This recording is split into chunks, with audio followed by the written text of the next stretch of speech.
J'ai eu à faire une conférence dans un pays, pas loin d'ici, et quand les gens ont jugé peut-être que ce que je disais était un peu intéressant, ils m'ont associé à une autre réunion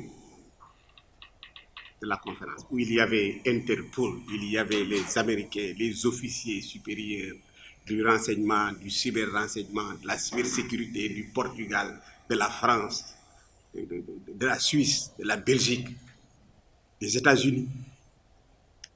J'ai vécu, j'ai entendu des choses ce jour-là. J'étais étonné. Comment nous sommes surveillés?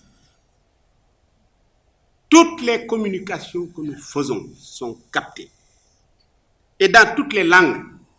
C'est-à-dire, il y a des mots clés. Par exemple, si tu dis « Dineji », l'enregistreur se déclenche. Et il y a des traducteurs qui sont payés pour traduire ce que vous dites. Ce qui fait que ils sont tous, enfin ceux qui ont les capteurs, ils sont dans ce qu'on appelle nos intimités numériques. Ils savent ce qu'on pense. Et je vais vous donner deux exemples. Amadou Koufa. Amadou Koufa, c'est un Peul. C'est lui qui a créé le Front de libération du Bassina. Les gens l'ont surveillé, écouté. Il a écrit une lettre pour demander à tous les peuples de la sous-région de se soulever et d'entrer dans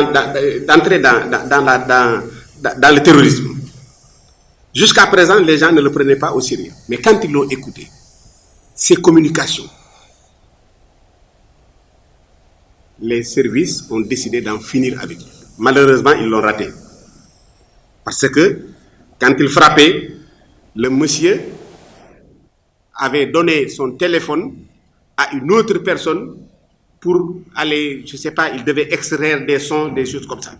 Et ils ont tué la personne là, à la place de Koufa. Plus loin de chez nous, je vous donne l'exemple de la RDC, la République démocratique du Congo.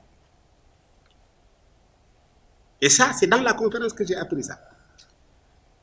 Tous les candidats à l'élection présidentielle, depuis 6 mois, sont écoutés par des capteurs et des radars. Ce qui fait que, le jour des élections, les Occidentaux qui nous écoutent savent exactement ce que pensent les uns et les autres, ce que pensent les coalitions. Je vous dirais, il y a 2 coalitions là-bas. Félix Tshisekedi, il est allié à Vital Kamerhe. Félix Tshisekedi, il est presque célèbre dans le Kasaï et vers Kinshasa. Kamerhe, c'est dans le Bukavu et dans le sud du Kivu. C'est un pôle. L'autre pôle, c'est Martin Fayoulou, celui qui a gagné effectivement les élections. Moïse Katumbi. Et l'homme le plus dangereux, Jean-Pierre Bemba, qui est originaire de la frontière, vers la frontière avec la République centrafricaine. Les gens ont dit que déjà les Nations Unies ont presque plus de 15 000 hommes en RDC.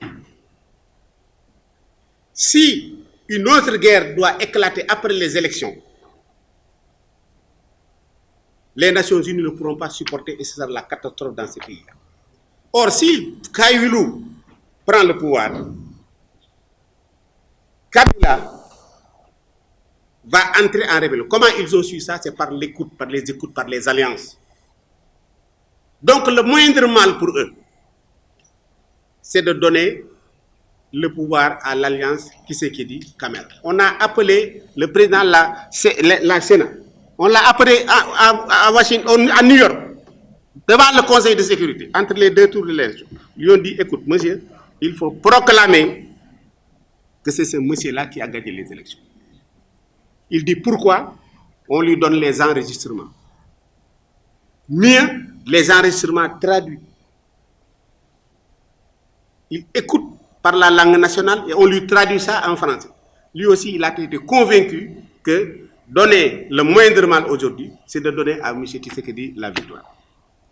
Ça revient à dire que Parce que dans la liste des traductions que j'ai vues là-bas, j'ai vu Serer, j'ai vu Diola. Ça signifie que le Sénégal est dans... C'est dire que toutes les personnalités qui sont ici sont sur table d'écoute.